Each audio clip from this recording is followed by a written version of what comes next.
Yesterday I had a job come in of moulding this rally car bonnet light car pod and making a copy from it. It gives me the chance to show you some of the details of fiberglassing a project like this. At first, judging by the pictures I was sent of this, I thought I might be able to mould it in one piece. But now it's been delivered and I've actually got my hands on it, I can see that it's going to require a two-piece flanged mould. Why? Well, drawing its profile will answer that question.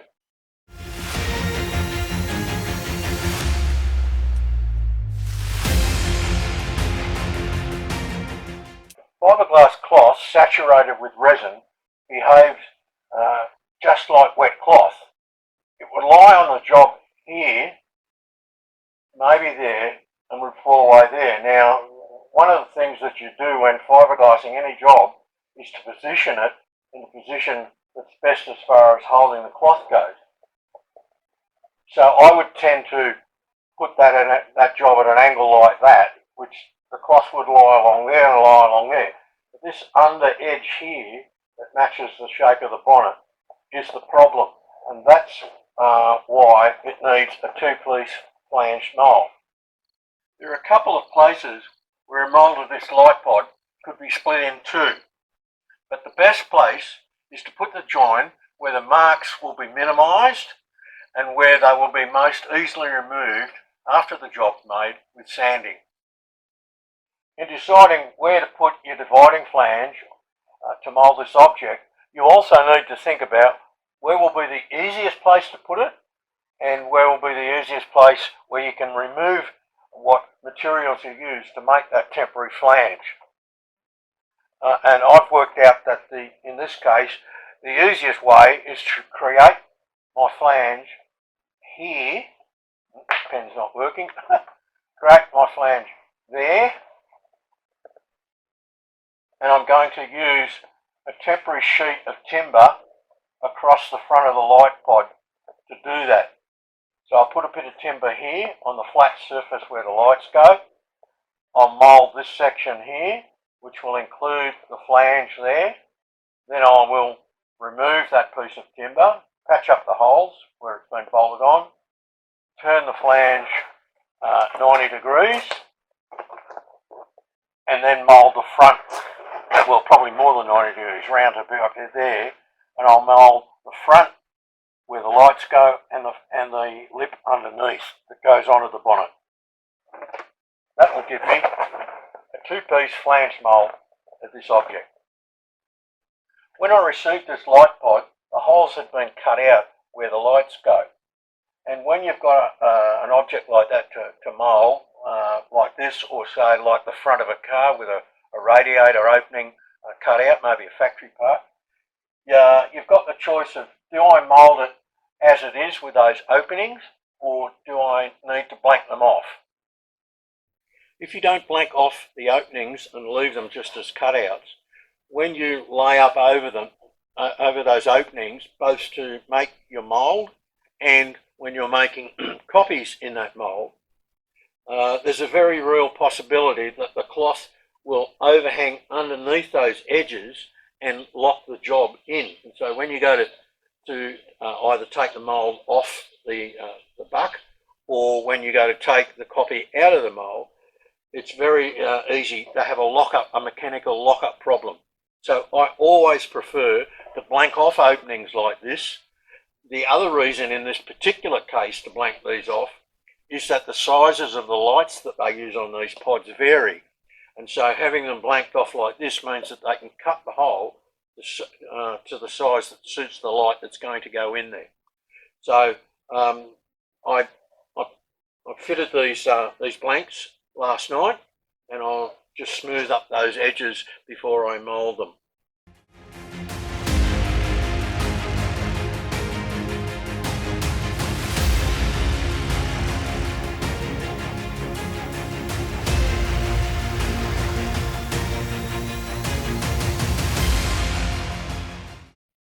There's many materials that you could use to cut the board to make this flange. You could use tin, you could use MDF, you could use laminate bench tops. I'm going to use core flute plastic sheeting, the stuff that real estate agent signs are made out of. You can buy this stuff at hardware shops. There's two reasons why I'm going to use it. One, I've got a piece the right size as Chance would have it. And two, fiberglass won't stick to this stuff, so I'll get easy release. It'll also bend and just take up the slight curve that the front of this pod requires. The way to get the shape is to just use a block about the size of the flange that you want.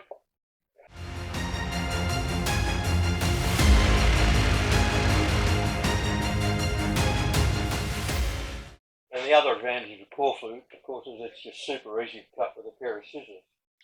So we'll get that cut and fixed onto the light pod, and we'll be able to mould this side and make the flange laying the fiberglass onto that core flute sheeting.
before you take apart a split mould that you've made, it's essential that you drill the holes in the flanges where the bolts are going to go that hold the two halves together.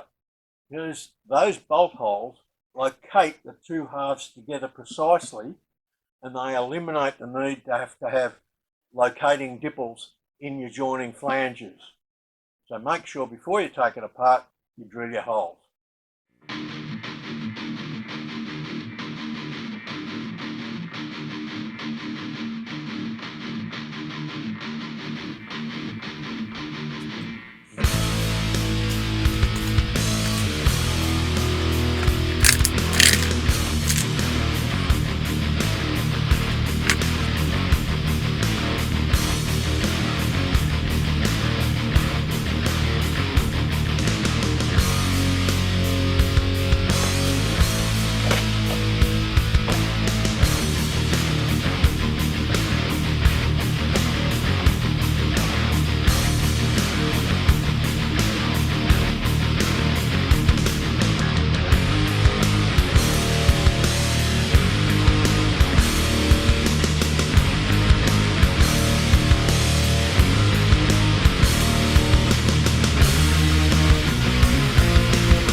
The shape of this light pod, which demanded a two-piece split flange mould, now requires that the layup within those two moulds be done in two stages, what's called a rolling layup.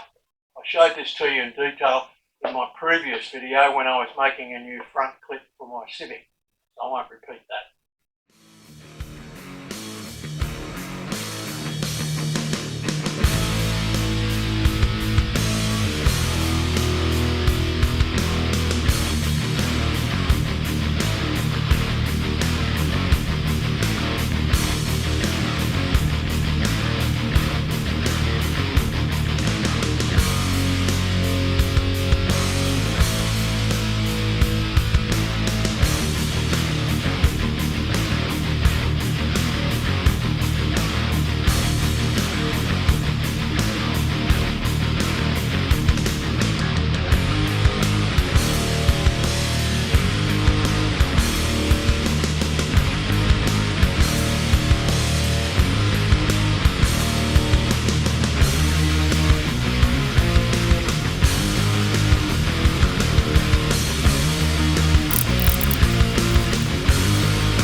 Now I can hear some of you rally guys screaming at your TV monitor. That's all very well and good, Bill, but my problem is I don't have a light pod to copy.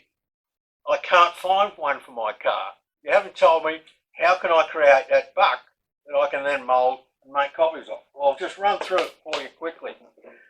I'd start by cutting out your front plate, your basic design, and lightly put a strip of wood along there. If it's an old bonnet, you might be able to just drill two holes, put a couple of gutter bolts through, or otherwise you could just temporarily glue it with something like no more gaps, and perhaps another strip towards where the back's going to be up there. That'll give you something to fasten your board to, and maybe put a brace to stop it moving. And then over that, I would cover the whole thing with a big sheet of clear plastic. Pouring foam won't stick to this, and it'll stop it oozing out all over the place. You might get a few small leaks, but this will help you control and shape it. And don't use foam in a tube. That stuff is not what you want. What you want is pouring foam, 2-part. You get that from building insulation supply companies like Bradford's and so forth, or you can buy it at large commercial fiberglass suppliers, Trojan carrier. So you'd have your front board there, you have your bagging there, and I'd bring the bagging back over the top, roughly shape it with masking tape where you want the curves to be, but only roughly. Pour your foam. Don't start by doing too much. I'd do it in a couple of goes. Most people tend to pour in too much foam rather than not enough. And it doesn't matter if you have to do it in 3 pours. Then you've got this globby shape of foam, and you just shape that with a rasp. And when you've got the shape finished to what you want, take it off the car, and that foam has to be covered before you can go through the fiberglassing of it. And what I would use is fairing compound, which is a light aerated filler that you can get from fiberglass suppliers. Boaties use it.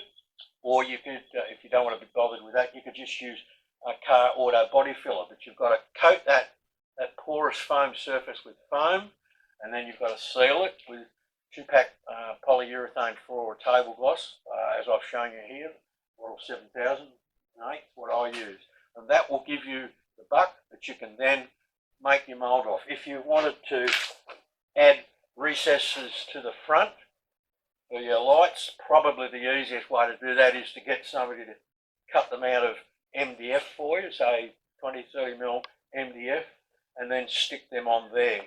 And once again, coat all of that timber with the clear 2-pack polyurethane. So that's how you can create a buck for your lights. If that's too much work for you, contact me.